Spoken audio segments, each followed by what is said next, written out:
Salutations, I'm the Renaissance Man. Today we're diving into the history of Renaissance fairs and I'll be sharing the details of my costume for this year.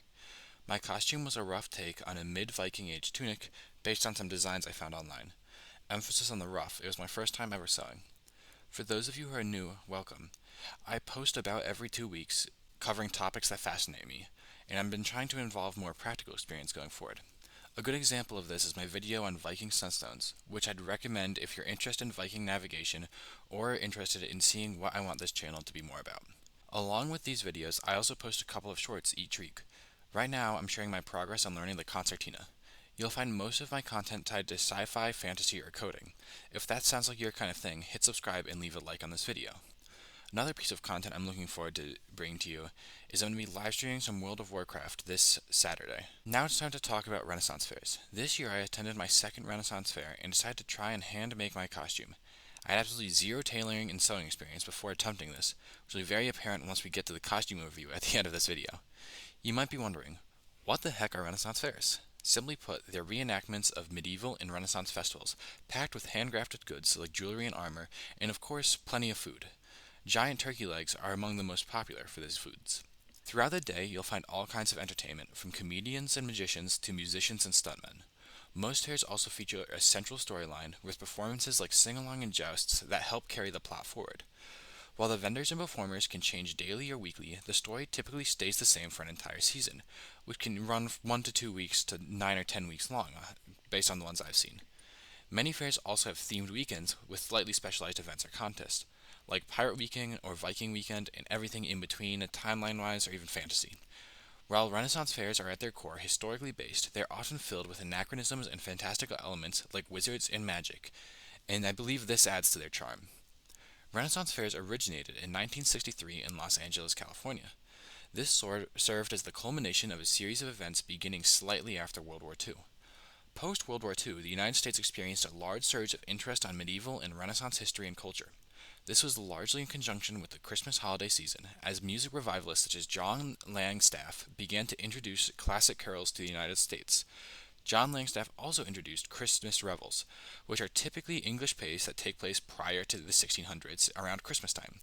These Christmas revels likely played a role in the popularization of Renaissance fairs, especially once John Langstaff established a permanent Christmas revels in 1971, 8 years after the first Renaissance fair, helping contribute to the Renaissance fair's growth. The first Renaissance fair was run by Phyllis Patterson, a Los Angeles teacher who ran a small Renaissance fair as a class activity. This quickly led to an explosion of popularities, with Renaissance fairs becoming commonplace throughout the United States. This is my Renaissance Fair costume for this year. Um, so most of this I bought from the Renaissance Fair. I already had this little like cloak thing. I actually got it last year from the Renaissance Fair. So I'm gonna do like a cost breakdown in a second. But I think it was around $10 off Amazon. This belt was $15 with a little pouch. Probably could have gotten a better deal there, but I was kind of rushing. It was kind of a last minute addition.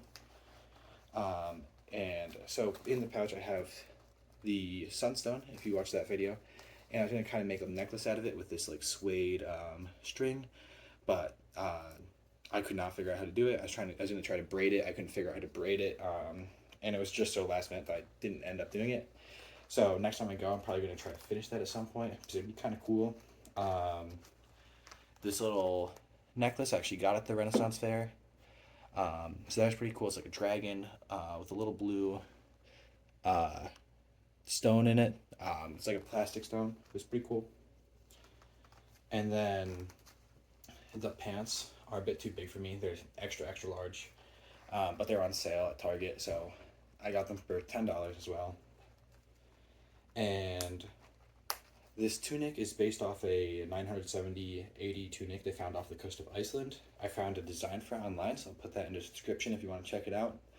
And I put 2 layers on it, so there's an internal layer, which is kind of like the same green as this top piece. I'll actually take this off so I can show off the tunic a little more.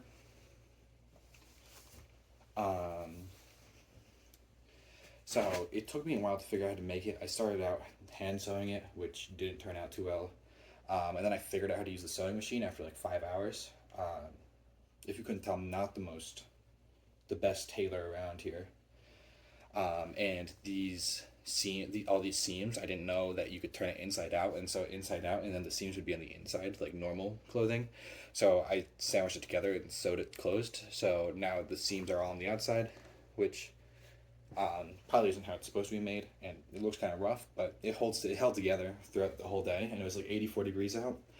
I put this extra lining piece inside to try to keep it warm because last year I went and it was like 60 degrees outside, so it was kind of chilly. This year was 84 degrees, so that didn't really end up helping. And then I could have like probably figured out how to cuff it or something, but right now it's just kind of like two layers of fabric at the seams. And then there's like bottom piece I also kind of messed up on, if you can tell. So there's like they're triangle pieces, so it's supposed to be wider at the bottom because it's kind of like a tunic. I just left the sides open because when I put the first two triangle pieces in, I didn't make them wide enough, so they barely do anything and they kind of overlap and look kind of weird. So on the sides, I just left it open, which did help with the air a little bit and lets me access my pockets, which is pretty nice. I didn't bring it with me, but I also had this sword I could have brought. It's just a little awkward to carry. It's got like that back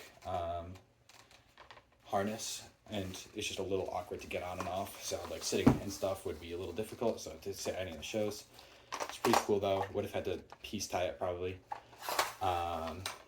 It's based off The Witcher, which is also pretty cool. And then for the cost breakdown, it took like 3 yards of fabric, of two different kinds of fabric. If you just do one kind of fabric, it would have been cheaper. But this blue fabric, it's basically see-through. But it was $2 a yard. So I spent $6 on that. The internal fabric was originally $17, but I got it for 70% off. So I believe it was around $5 or $6 a yard. So around $20, but when I edit it, I'll do the actual math and make sure I got that right. This belt piece was about $15. I did get like a fake leather piece, but I couldn't figure out how to use it and didn't have enough time. So I was really gonna make it. That piece was a yard, like a yard by a yard for about $5, or for exactly $5. So that would have been cheaper than this, but I got a cool little pouch with it with the sunstone. But I didn't end up using the sunstone. The pendant here was about $6, and then the pants were $10. They're normally $32. But I got them on sale, so I do have to tie them and wear a belt with them. Otherwise, they kind of fall off because they're extra large. But they work for these purposes. So yeah, that's my Renaissance Fair costume. Let me know what you think in the comments. I almost forgot to mention.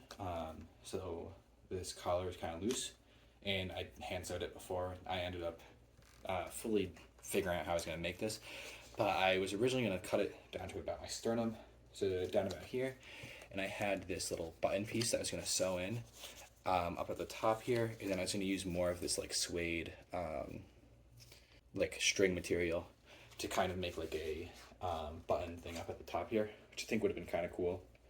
So I'm not going to count that into the cost because I didn't end up using it, but this was like $2 or $3. And then the suede string material, I got 8 yards of it, I think, for $4. So not super impactful. There are probably ways I could have done this cheaper if I did it a bit better, thought it out a bit more beforehand. I just kind of went around and got what looked cool and tried to put it together in one single garment, I guess. So I hope you like this video about the Renaissance Fair, and let me know what you think in the comments. And yeah, subscribe if you want to see more.